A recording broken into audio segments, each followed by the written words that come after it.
बोला कि कुछ था जो भी था, तो मैंने उनको बोला कि आप बहुत अच्छे लग रहे हो। एंड उनका रिएक्शन एकदम से, हाँ सच में, थैंक यू। मतलब मुझे ऐसा लगा कि आपको नहीं पता था कि आप अच्छे लग रहे हो। उन्हें कह भी दो कि वो ब्यूटीफुल लग रही है, वो तब भी उसको एक्सेप्ट नहीं कर पाती। वहां से वो वैल्यू मिलेगी, वहां से वो अप्रिसिएशन मिलेगी, तभी वो समझेंगे कि हाँ ये चीज है मेरे भीतर। Give yourself that permission to fail, permission to succeed, and permission to be still sometimes. Hello, my beautiful people. I'm Shreya Kaushik, and a very warm welcome to my YouTube channel. Today, in this video, we'll be talking about 4 types of dysfunctional roles जो आप सभी में हैं या आपकी family में कोई ना कोई एक इंसान इन रोल्स में जी रहा है। ठीक है, वो आपके बच्चे हो सकते हैं, आप खुद हो सकते हैं, आपके भाई बहन हो सकते हैं। ऑलराइट, सो बात करेंगे इसके बारे में, बट इससे पहले if you new to this channel, don't forget to subscribe and hit the red bell icon for any new notification.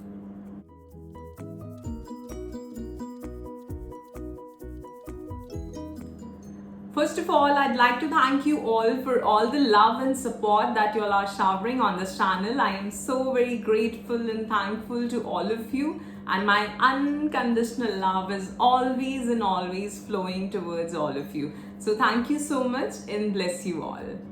And इसी तरह वीडियोस को लाइक करते रहें, अपने हाथ्स मुझे भेजते रहें और कमेंट करके सवाल पूछते रहें। ऑलराइट, सो यहाँ पे मैं 4 पर्सनालिटीज की बात करूंगी और चारों पर्सनालिटीज को मैं 4 तरह से बताऊंगी। लाइक कि वो बाहर से कैसे दिखते हैं, वो भीतर क्या है, अगर भीतर जैसे हैं तो वो क्यों हो रहा है, वो क्यों चीज है उनके अंदर, और चौथी चीज इसको कैसे ठीक किया जा सकता है। ठीक है, सो 4 पर्सनालिटीज एंड उनको अलग अलग तरीके से उनकी एक्सप्लेनेशन। वीडियो को एंड तक देखना, क्योंकि आपको यहाँ पे सबसे पहले तो खुद के बारे में पता चलेगा। इस चैनल पे हम सबसे ज्यादा यही बात करते हैं कि हमारे अंदर क्या प्रॉब्लम है, हम खुद को कैसे ठीक कर सकते हैं। ठीक है, तो सबसे पहले आपको खुद के बारे में समझ आएगा, और दूसरा आपको अपने आसपास लोगों में कि अगर किसी का बिहेवियर आपके घर में इस तरह का है तो उसके साथ क्या इशू है, क्यों है ऐसा। Alright, so first personality is the hero but on the outside।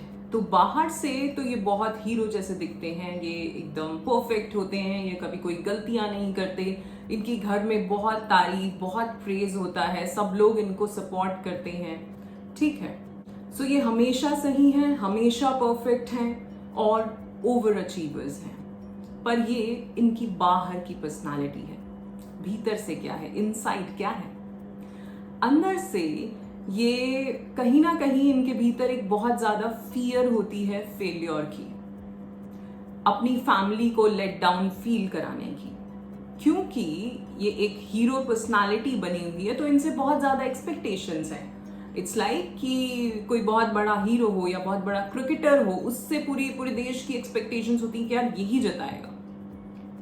सो उस इंसान के अंदर, ऐसा आपके फैमिली में भी अगर कोई है तो आप देखिए उसके भीतर ये फियर होगा कि कहीं मैं कोई गलती ना कर दूं, क्योंकि मेरे से इतनी एक्सपेक्टेशन है और मेरे फिर फैमिली वालों को बुरा लगेगा।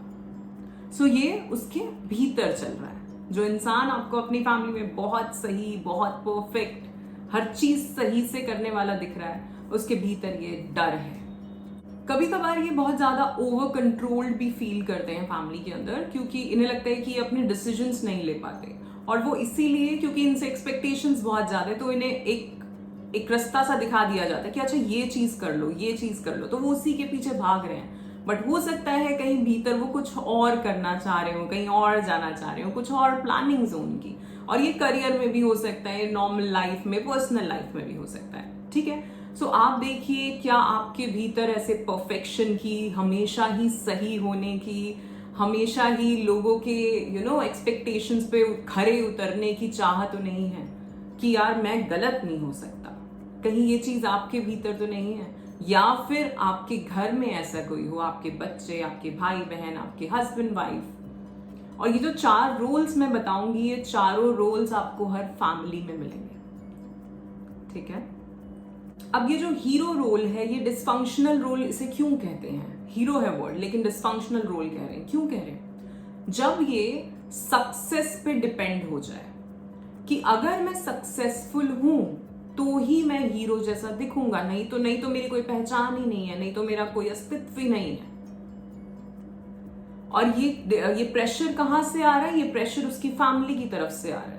चाहे जैसे पेरेंट्स अपने बच्चों को कि नहीं तुम्हें अच्छा ही करना है, 90% और पता नहीं आजकल तो कितने कितने % मार्क्स लाने हैं, या ये वाली चीज करनी ही है, इसमें एडमिशन होना ही चाहिए। और वो कर भी रहा है, वो इंसान, वो बच्चा कर भी रहा है, लेकिन उसके ऊपर ये प्रेशर है बहुत ज्यादा मेंटली, भीतर वो इस चीज से जूझ रहा है। तो कभी बैठो और पूछो, ऐसा तो नहीं है किसी के साथ आपके घर में या आपके खुद के साथ? कभी अपने आप से भी पूछो। क्योंकि कभी कभार हम, जैसा मैंने पिछली बार बात करी थी शैडो वर्क की, तो हम बाहर एक अपनी जो ईगो सेल्फ लेके चल रहे होते हैं ना, कि हम ऐसे हैं, ऐसे ही दिख रहे हैं। ये आज जो टॉपिक है ये उसी के आगे की बात है कि हम भीतर तो, बाहर तो हम जो दिख रहे हैं लोगों के एक्सपेक्टेशंस पे खरे उतरने के लिए हम वैसे दिख रहे हैं कि ऐसे ही हमें सोसाइटी में या हमारी फैमिली में एक्सेप्ट किया जाएगा। पर हम भीतर से क्या है, क्या चल रहा है हमारे भीतर, वो बात आज यहां इस वीडियो में हो रही है। ठीक है? सो अब ये चीज ठीक कैसे की जा सकती है, उसे कहते हैं हम अचीवमेंट ओरिएंटेड हीरोज। ठीक है? सो ये कैसे ठीक किया जा सकता है? थोड़ी सी अवेयरनेस के साथ। आप किसी थेरेपिस्ट की, किसी कोच की हेल्प लेना चाहते हैं, उनसे भी आप उन बच्चों को, या जो भी आपकी फैमिली में इस चीज से परेशान है, या आप खुद शायद, तो आप थोड़ी हेल्प लेके इन चीजों को समझ सकते हैं कि मेरे भीतर क्या चल रहा है। दूसरी चीज, पहला इसमें जो समझने की बात है वो ये कि हमेशा ही हर चीज आपके लिए सही नहीं है। हमेशा ही जरूरी नहीं कि आप हमेशा फर्स्ट आते रहे हो तो हमेशा ही आप फर्स्ट आओ। क्या पता ये चीज आपके लिए थी ही नहीं। और कभी कभार हम फेलियर से ही सीखते हैं। सो बजाय इसके कि आप डिपेंडेंट हैं अपनी सक्सेस पे, आपको अचीवमेंट पे ध्यान देना चाहिए कि मैं क्या अचीव कर पा रहा हूं। सक्सेस तो है कि बिल्कुल नंबर 1, और अचीव कि आज मैं जो हूं मैं उससे बेहतर हो रहा हूं, राइट? और फैमिली प्रेशर जो है नहीं है, तो आपको वो ना कहना सीखना होगा। हमेशा ही नहीं कि मुझे लोगों ने ये कहा और क्योंकि ये सब तो मुझे ऐसा समझते हैं, मैं ऐसा दिखता हूं, मैं ऐसे हर कुछ अच्छा करता हूं, तो इस बार भी मुझे करना है। आप मना कर सकते हो। इतना प्रेशर लेने की जरूरत नहीं है अपने ऊपर कि हमेशा ही वो परफेक्शन दिखना चाहिए, हमेशा ही वो सही दिखना चाहिए। ठीक है? Be normal, be human, we all are humans. और गलतियां, हार जीत हम सभी से होती है। ठीक है? Now the next personality is scapegoat, and it is exactly the opposite of hero. Alright, so इन्हें black sheep भी कहा जाता है। ये वो लोग होते हैं जो ज्यादातर फिट नहीं हो पाते फैमिली में, अपने रिलेटिव्स के साथ, अपने घर वालों के साथ, भाई बहन के साथ। और ये वो लोग होते हैं जिन्हें उतनी एक्सेप्टेंस मिली नहीं होती, जिनको हमेशा घर में बोला ही जाता है कि तुम तो ऐसा ही करते हो, हर काम तुमसे गलत ही होता है, तुम कुछ ठीक नहीं कर सकते, अरे इससे तो गलती हो जाएगा, इसको दो ही मत ये काम। ठीक है? ये है वो स्केपगोट पर्सनालिटी। ये यूजुअली इम्पल्सिव होते हैं, एंगर इश्यूज होते हैं इनके साथ, बट भीतर जो प्रॉब्लम है, जो मैंने अभी बात करी वो थी बाहर की, जो बाहर दिख रहा है। सो भीतर से स्केपगोट कैसे होते हैं? बाहर तो ये दिखाते हैं कि हम बहुत ही इम्पल्सिव हैं, हमारे अंदर बहुत ही गुस्सा है, लेकिन अंदर से ये हर्ट हैं। कहीं ना कहीं वो शेम वाली फीलिंग, वो रिजेक्शन वाली फीलिंग इनके भीतर है। बट एक चीज अच्छी है, अगर इन्हें थोड़ा बहुत सपोर्ट मिले, थोड़े से ये अवेयर हो अपने बारे में, या घर वाले इनके बारे में अवेयर हो कि ये चीज इनके साथ चल रही है, तो ये थोड़ी सी मोटिवेशन से ही अपनी इस पर्सनालिटी में चेंज ला सकते हैं। क्योंकि ये ऑलरेडी एक लूजर की तरफ, फेलियर की तरफ फील कर रहे हैं। तो इनको आप थोड़ा भी मोटिवेट करोगे, कोई एक भी काम में ये अचीव कर पाएंगे, थोड़ा सा इन्हें अप्रिशिएट करोगे, तो उस पर्सनालिटी में चेंज आ सकता है। ये वो स्केपगोट वाली पर्सनालिटी से बाहर आ सकते हैं। सो ये डिसफंक्शनल रोल क्यों बोला जाता है? क्योंकि इनको कहीं ना कहीं एक ऐसा स्पंज की तरह महसूस करते हैं अपने आप को कि जितनी भी प्रॉब्लम्स हैं, जितनी भी गलत चीजें हैं, होता है ना, कुछ भी गलत हो वो उसके ऊपर डाल दो, तो वो ही एब्जॉर्ब किए जा रहा है, वो कुछ बोल नहीं रहा है। ठीक है?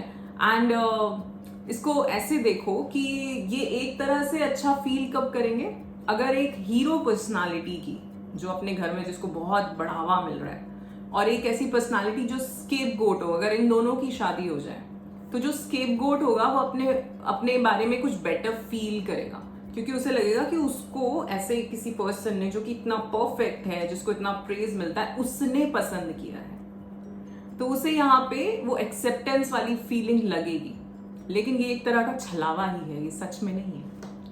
बट जैसा मैंने बताया, जो स्केपगोट्स हैं वो इस विक्टिम मेंटालिटी से बाहर आ सकते हैं with little motivation, appreciation and awareness about self, कि मेरे साथ क्या चल रहा है, ऐसा हो रहा है, क्या मैं इतना गलत हूं।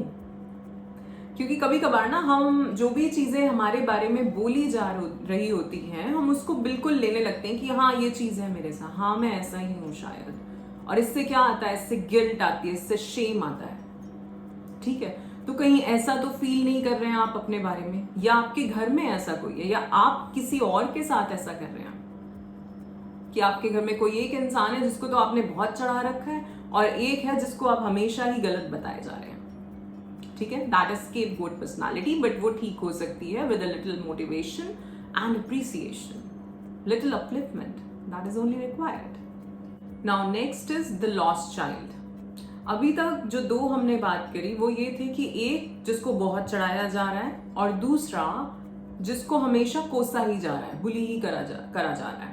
ठीक है, हमेशा कि तुम ऐसा नहीं करते, तुम ऐसा कर नहीं सकते, अरे अच्छा नहीं किया तुमने, ये नहीं किया, वो नहीं किया। सो अब यहाँ पे ये जो थर्ड पर्सनालिटी है, ये वो है जिससे कोई उम्मीद ही नहीं है फैमिली में किसी को। एक तो है कि हम किसी को बोल रहे हैं कि करो करो ये चीज कर रही है और वो नहीं कर पा रहा, फिर हम उसे कुछ और बोल रहे हैं। और ये तीसरा है जिससे हमें कोई उम्मीद ही नहीं है, तो हम उसे कुछ बोल ही नहीं रहे, उसे कभी कुछ बोला ही नहीं जा रहा कि ये चीज कर लो। सो इस पर्सन के अंदर एक low sense of self identity, worth, self worth होगी ही नहीं, क्योंकि उन्हें लग रहा है कि मेरे से तो कभी कोई कुछ कहता ही नहीं है, मुझे तो किसी काम के लिए बोला ही नहीं जाता, दैट मीन्स शायद मेरे अंदर वो चीज है ही नहीं। ठीक है, सो बाहर से ये इंसान ऐसा दिखता है कि इसको कोई वैल्यू नहीं मिली है, इसको कोई कुछ समझता नहीं है, ये हमेशा ज्यादातर अकेले ही रहते हैं घर में, ज्यादा स्केपगोट के सी।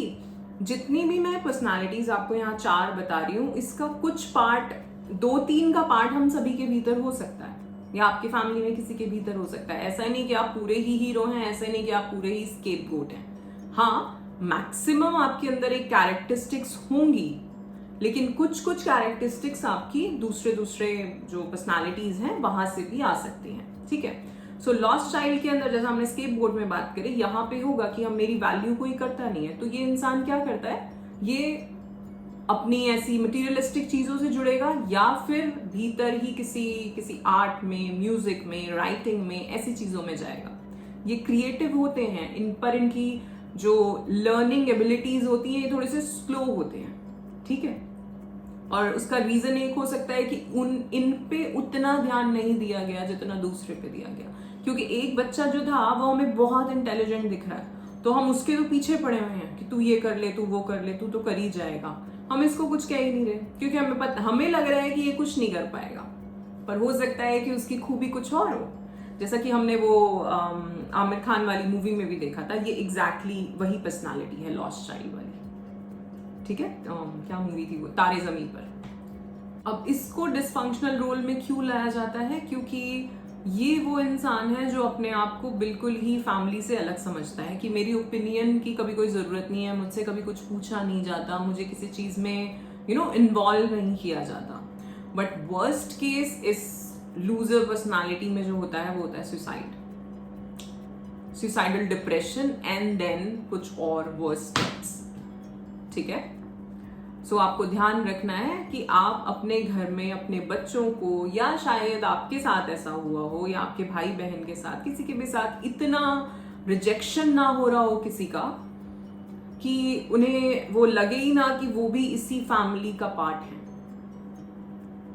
ठीक है, सो ये आप देखो, और ये बहुत ही ऐसी पर्सनालिटी है जो आपको पता नहीं चलेगा, हमेशा अपने रूम में अकेले बैठे रहेंगे, अपने आप में ही कुछ गुमसुम से रहेंगे। सो ये चीज ठीक कैसे करी जा सकती है, क्योंकि ये अपने में ही रहते हैं, ये अपने में ही ज़्यादा बोलते नहीं है, ज़्यादा अपनी चीज़ें शेयर नहीं करते, इनको ज़्यादा इन्वॉल्व नहीं किया जाता। बट क्योंकि जो इंसान ज़्यादा शांत रहेगा, अपने में रहेगा, वो कैसा होगा, उसके भीतर ज्ञान होगा, वो वाइज होगा, वो सॉफ्ट स्पोकन होगा, वो अपने इमोशंस जो है फील कर पा रहा होगा। So with a little help and awareness of self. तो चारों ही चीजें जो भी मैं यहाँ पे चारों पर्सनालिटीज बता रही हूँ आपको, उसमें लास्ट में यही है कि आपको अपने बारे में अवेयर होना है कि पहले तो मैं कैसा हूँ, मेरे में कौन कौन सी ऐसी कैरेक्टरिस्टिक्स हैं, क्या मैं ऐसा तो नहीं हूँ, और अगर ऐसा हूँ तो उसे ठीक कैसे कर सकता हूँ मैं। तो अपनी बिहेवियर में मैं चेंजेस छोटे छोटे लाके क्या कर सकता हूँ, या फिर अगर मेरी फैमिली में ऐसा कोई है तो मैं उसको किस तरह से हेल्प कर सकता हूँ। ठीक है। और जैसा मैंने कहा, क्योंकि ये जो लॉस्ट चाइल्ड होता है ये बहुत ज्यादा टैलेंटेड होते हैं, क्रिएटिविटी होती है इनके अंदर, तो आप उनके टैलेंट को बढ़ावा दें, उन्हें उस चीज में सपोर्ट करें कि हाँ तुम ये कर सकते हो, इस चीज में उन्हें कहीं लेके जाएं, कुछ और स्किल्स सिखाएं, या कुछ और वो कोर्स करना चाहते हैं, कोई सर्टिफिकेशन लेना चाहते हैं उस पर्टिकुलर फील्ड में, तो उसमें उनको सपोर्ट करें। ठीक है। और प्रेज भी करें, अप्रिशिएट भी करें। अपलिफ्टमेंट बहुत जरूरी है किसी के भी लिए, और ऐसा नहीं सिर्फ बच्चों के लिए, अडल्ट्स के लिए भी। हर किसी को आप कुछ भी छोटे से छोटा या बड़ा काम करो, आपको अप्रिसिएशन चाहिए होती है। हम इंसान, हमें बनाया ही ऐसा है भगवान ने, हमें अच्छा लगता है अगर कोई हमारी तारीफ करता है तो। और तारीफ करने में बुराई क्या है, क्यों रुक रहे हो। एक कोट मैंने कहीं पढ़ी थी कि कभी किसी के बारे में कुछ अच्छा लगे तो बोल देना। तुम्हें नहीं पता, तुम्हारे लिए वो एक छोटा सा एफर्ट होगा, एक सेंटेंस बोला होगा तुमने, बट तुम्हें नहीं पता शायद उसने सालों से अपने बारे में वो बात ही ना सुनी हो। शायद उसने सालों से उसे ये पता ही ना हो कि हाँ मैं ऐसा हूं, पर आज तक तो किसी ने कहा ही नहीं। वो होता है ना, ऐसा हुआ है आपके साथ कि कोई चीज आपको अपने बहुत जिंदगी में बाद में पता चले कि हाँ मेरे अंदर ये चीज है, पर मुझे किसी ने प्रेज ही नहीं किया इस चीज के लिए। मेरी और दूसरी बातों पे वो वो बोलते रहे कि ये अच्छा नहीं है, वो अच्छा नहीं है, पर जो मेरे अंदर अच्छा था उसको कभी बताया ही नहीं किसी ने, उसकी अप्रिसिएशन मुझे मिली ही नहीं। तो अगर आपको लगता है, सिर्फ अपने घर में ही नहीं, मैं तो कहूंगी कहीं भी आप बाहर जाओ, आपको कोई अच्छा लग रहा है बोल दो। किसी की बात अच्छी लग रही है, किसी की आवाज अच्छी लग रही है, किसी के कपड़े अच्छे लग रहे हैं, क्योंकि सी फैशन भी ना हर किसी को नहीं आता। ये भी एक वो है कि हम कितने अच्छे से तैयार हो सकते हैं, कितने अच्छे से, कितना हम अपने ऊपर वर्क कर सकते हैं। क्योंकि लोगों को इस चीज में आलस भी तो आता है कि यार मैं तो ऐसे ही चला जाऊंगा, मैं तो ऐसे ही चली जाऊंगी, यार कौन रेडी होएगा। तो जो रेडी होके आ रहा है उसको अप्रिशिएट करो ना कि हाँ भाई अच्छे लग रहे हो। मैंने ये नोटिस किया है, ज्यादातर ये चीजें फीमेल्स के साथ ही होती हैं। सो मैंने ये नोटिस किया, मैंने एक बार किसी को अप्रिशिएट किया और जैसे मैंने उन्हें कहा, और वो बहुत ब्यूटीफुल हैं। ठीक है, मतलब पता नहीं, कभी कभार होता है बहुत ब्यूटीफुल लोगों को भी ना वो अप्रिसिएशन मिली नहीं होती, तो उन्हें लगता ही नहीं है कि हम ब्यूटीफुल हैं। हालांकि वैसे तो सुंदरता की कोई डेफिनेशन नहीं है, पर फिर भी। तो मैंने उन्हें बोला कि कुछ था जो भी था, तो मैंने उनको बोला कि आप बहुत अच्छे लग रहे हो, एंड उनका रिएक्शन एकदम से, हाँ सच में, थैंक यू। मतलब मुझे ऐसा लगा कि आपको नहीं पता था कि आप अच्छे लग रहे हो। मतलब लाइक हमें भी तो पता होता है ना कि हम कितने अच्छे लग रहे हैं, बट उनका जो रिएक्शन था वो ऐसा था जैसे पता ही ना हो कि मैंने पता नहीं कौन सी क्या बात कह दी। तो इसलिए मैं बोल रही हूँ कि अगर अप्रिशिएट करने का कभी आपको मौका मिले, किसी को भी, आप जानते हो नहीं जानते तो भी कर देना। ठीक है, it's an act of kindness. Okay. और दूसरी चीज, जब तारीफ मिले तो उसको एक्नॉलेज भी करना। यहाँ पे दो बातें हैं कि एक तो हमें यही आदत नहीं है पहले कि कोई हमारी तारीफ कर रहा है। पहली प्रॉब्लम कुछ लोगों के साथ ये होती है, और कुछ लोगों के साथ ये प्रॉब्लम होती है कि अगर उनकी कोई तारीफ कर रहा है तो उन्हें उसको एक्नॉलेज करना या उसको वो उतनी वैल्यू नहीं देते, उन्हें लगता है कि हाँ ऐसे ही बोल दिया होगा। ये भी प्रॉब्लम है लोगों के साथ। तो कभी भी कोई आपकी तारीफ करे या किसी भी चीज के लिए आपको अप्रिशिएट करे तो आप उसको एक्नॉलेज करें। जब आप एक्नॉलेज करें, एक तो आप सामने वाले को थैंक यू बोल रहे हो, वो अच्छी बात है, लेकिन जब आप ये कर रहे हैं तो आप अपने आप को भी बता रहे हैं कि हाँ, मैं जो ये चीज बोली जा रही है मैं इसके काबिल हूं। चाहे वो आपका काम हो, तो आप अपने माइंड को ये एक डायरेक्शन दे रहे हो कि देखो तुम सही कर रहे हो, राइट? मेरे साथ अभी ऐसा हुआ कि मुझे किसी ने किसी चीज पे अप्रिशिएट किया और मैंने उनको, मुझे वो बात बहुत अच्छी लगी तो मैंने उनको थैंक यू बोला। एंड देन कुछ टाइम बाद में कुछ थोड़ा सा परेशान थी किन्हीं चीजों को लेके, और उस टाइम पे बैठे बैठे मुझे एग्जैक्ट वो बात याद आई। तो मुझे लगा, और उस बात ने मुझे मतलब थोड़ा सा ना एक वो दिया कि अच्छा नहीं ठीक है। एंड देन मैंने उन्हें जाके दोबारा थैंक यू बोला। क्यों? क्योंकि मुझे लगा कि जैसा मैंने कहा कि तुम्हें नहीं पता कि कभी तुम कौन सी बात कहो वो किसी को कब काम आ जाए, वो किसी के लिए कितनी बड़ी हो, ठीक है ना? सो मैंने दोबारा जाके थैंक यू बोला। क्यों? क्योंकि मेरे लिए वो उस टाइम पे बहुत इंपॉर्टेंट थी, जैसा मैं फील कर पाई उस टाइम पे, सिर्फ उस एक सेंटेंस की वजह से, राइट? तो इसलिए मैंने कहा कि अगर कोई अप्रिशिएट कर रहा है तो उसको एक्नॉलेज भी करो, उसको भी थैंक यू बोलो और खुद को भी एक्नॉलेज करो उस टाइम पे कि हाँ ये चीज है मेरे अंदर। क्योंकि मैं देखती हूँ लोगों के साथ ये भी प्रॉब्लम होती है कि वो अपनी, उन्हें तारीफ मिल भी रही है तो भी वो उसे एक्सेप्ट नहीं कर पा रहे, क्योंकि वो खुद को इतना रिजेक्ट कर चुके होते हैं। तो ऐसा आपके साथ तो नहीं है? मुझे नहीं पता ये इन चारों पर्सनालिटीज में से किस में आएगा, लेकिन ऐसा आपके साथ तो नहीं है कहीं कि आपकी तारीफ भी हो रही है तो भी आप उसे ले नहीं पा रहे हो, एक्सेप्ट नहीं कर पा रहे हो कि नहीं ऐसा नहीं है। मैंने देखा है ये बहुत लेडीज के साथ होता है कि वो उन्हें कह भी दो कि वो ब्यूटीफुल लग रही है, वो तब भी उसको एक्सेप्ट नहीं कर पाती। क्यों? क्योंकि शायद उनकी एक्सपेक्टेशन जहां से है कि वहां से वो वैल्यू मिलेगी, वहां से वो अप्रिसिएशन मिलेगी, तभी वो समझेंगे कि हाँ ये चीज है मेरे भीतर, नहीं तो नहीं। तो ऐसा आपके अंदर तो नहीं है? चेक करो अपने आप को, चेक करते रहा करो अपने आप को, ठीक है? स्पेशली मेरे वीडियोस देख रहे हो तो मैं ऐसी बहुत सारी चीजें बताती रहती हूँ जहां पे हमेशा आपका चेकअप चलता रहता है, ठीक है? नाउ लास्ट इज क्लाउन और मैस्केट। ये वो इंसान होगा जो हमेशा लोगों को हंसाने में लगा हुआ है, चाहे अपना मजाक बना के, चाहे किसी और का मजाक बना के, हर जगह इसको ऐसा है कि मैं हंसा दूं, मैं कुछ कर दूं। पीपल प्लीजर भी हो सकते हैं ये। सो ये हंसी के लिए, हंसाने के लिए कुछ भी करते हैं, थोड़ी सी इमेच्योरिटी भी होती है इनके अंदर। सो एक्चुअली में ये जो क्लाउन पर्सनालिटी है ये अपना पेन या अपना जो भी सैडनेस है, ये उसको उस ह्यूमर से दबा रहे होते हैं। वो बाहर तो दिखा रहे हैं बहुत हंस हंस के, बाहर तो दिखा रहे हैं दूसरों को हंसा के, ठीक है, लेकिन अंदर इनके कोई ना कोई पेन होता है जिसको दबा रहे होते हैं। और क्योंकि ये अपना पेन या अपनी बातें जो भी इनके भीतर हैं वो शेयर नहीं कर पा रहे, उसको दबा के रख रहे हैं, तो ये एक डिप्रेशन का साइन हो सकता है और ये डिप्रेशन में जा सकते हैं, ठीक है?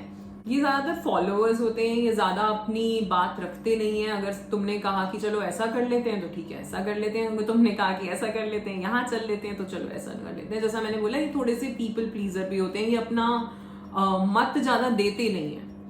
जो लास्ट हम बात कर रहे थे लूजर पर्सनालिटी में, उनका तो क्या है कि उनसे पूछा ही नहीं जा रहा, ठीक है? यहाँ ये पर्सनालिटी ऐसी है जो बस ऐसे खुशनुमा ऊपर ऊपर से दिखा रही है और हर चीज में ओके ओके कर रही है, ठीक है, बट भीतर इनके भी कुछ ना कुछ दर्द छुपा हुआ है, कोई हर्ट फीलिंग्स हैं जो अंदर हैं, ठीक है? और ये इस वजह से ज्यादा स्टेप्स लेते नहीं है कि मैं कुछ बताऊं, मैं अपनी ओपिनियन दूं, इनका मन ही नहीं है।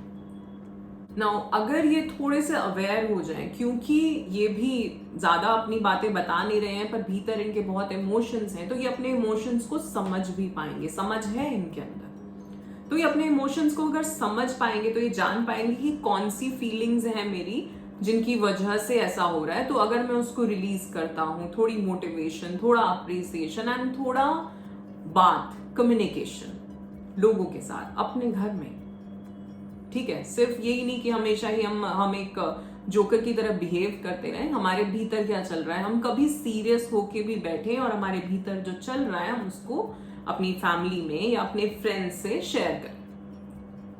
ठीक है, ना कहना सीखें। जैसा मैंने कहा कि हमेशा अपनी ओपिनियन रखते नहीं है, ना ही रखना चाहते हैं, तो ना भी कहना सीखें कि नहीं मुझे ये नहीं करना है, मुझे कुछ और करना है, मुझे कहीं और जाना है। ठीक है, लास्ट वीडियो में मैंने बात करी थी कि आपको थोड़ी बाउंड्रीज बनाने की जरूरत है। सी अब जो मैं टॉपिक्स ले रही हूँ वो पिछली वीडियोस के आगे धीरे धीरे उनसे किसी तरह कनेक्ट ही करें। आगे भी जो मैं वीडियोस रिकॉर्ड करूंगी रिलेशनशिप्स के ऊपर या कुछ और टॉपिक्स के ऊपर, वो कहीं ना कहीं ये सारे टॉपिक्स एक दूसरे से रिलेट करते हैं। तो अगर आप सारी वीडियोस 1 बाय 1 देखोगे और अगर थोड़े नोट्स बनाओगे तो आप अपने ऊपर काम कर सकते हो। ठीक है, अभी यहाँ पे हमने आज 4 पर्सनालिटीज या पैटर्न्स की बात करी है, जो डिसफंक्शनल रोल्स हम सभी के भीतर आ जाते हैं कहीं ना कहीं। जो भी घर में जिस तरह का भी एनवायरनमेंट है, घर में या स्कूल में, और हमें जिस तरह से भी ट्रीट किया जा रहा है, हम धीरे धीरे एक पर्सनालिटी अपने अंदर ढाल लेते हैं। ठीक है, सी अगर हीरो पर्सनालिटी है तो वो भी कभी ऐसा हो सकता है ना कि वो अकेला बैठना चाहे, वो लोगों में ना बैठना चाहे। ठीक है, हमेशा वो परफेक्ट नहीं हो सकता, हमेशा वो सही नहीं हो सकता, और ऐसे ही स्केपगोट हमेशा ही वो गलत नहीं हो सकता। ठीक है, तो आप समझो अगर आपके साथ ये चीजें हैं and if you are an adult, आपको डेफिनेटली अपने ऊपर काम करने की जरूरत है। खुद अवेयर हो अपने बारे में, कुछ हेल्प लेना चाहते हो कहीं से तो वो लो, राइट। दूसरी चीज, अगर आपके घर में बच्चे हैं और आपको इन सब पर्सनालिटीज में कहीं ना कहीं कुछ लगता है कि हाँ ये चीज मेरे बच्चे के अंदर है, तो आप कम्युनिकेट करें, आप उनसे बात करें और आप उनको जैसा जैसा मैंने बताया, थोड़ा अप्रिसिएशन, थोड़ा अपलिफ्टमेंट, हमेशा एक ही को हीरो ना बना के रखें, दूसरे पे भी ध्यान दें। ठीक है, दूसरे तीसरे को एकदम नेग्लेक्ट ना कर दें। ठीक है, सो जस्ट रिमेंबर कि आपको इस डिसफंक्शनल रोल से बाहर निकलना है, और वो कैसे होगा, रिकॉग्निशन से। सबसे पहले रिकॉग्नाइज करना पड़ेगा, थोड़ा अवेयर होना पड़ेगा, मेरे भीतर क्या है, मैं कैसा हूं, एंड अपने आप को टाइम दो, अपने आप को एक्सेप्ट करो। Give yourself that permission to fail, permission to succeed and permission to be still sometimes। हमेशा ही भागते रहने की जरूरत नहीं है, हमेशा ही सिर्फ बैठे ही रहने की जरूरत नहीं है, वो भी गलत है। और हमेशा कभी ना कभी तो हमें वो सेल्फ अवेयरनेस के लिए अपने साथ बैठना पड़ता है, वो स्टिलनेस वाली फीलिंग में आना पड़ता है। ठीक है, Alright, so that's it for today। आज के लिए इतना ही। आशा करती हूँ आपको ये वीडियो पसंद आया होगा। If yes, then do like, share and subscribe। You're awesome. Love yourself. Thank you so much।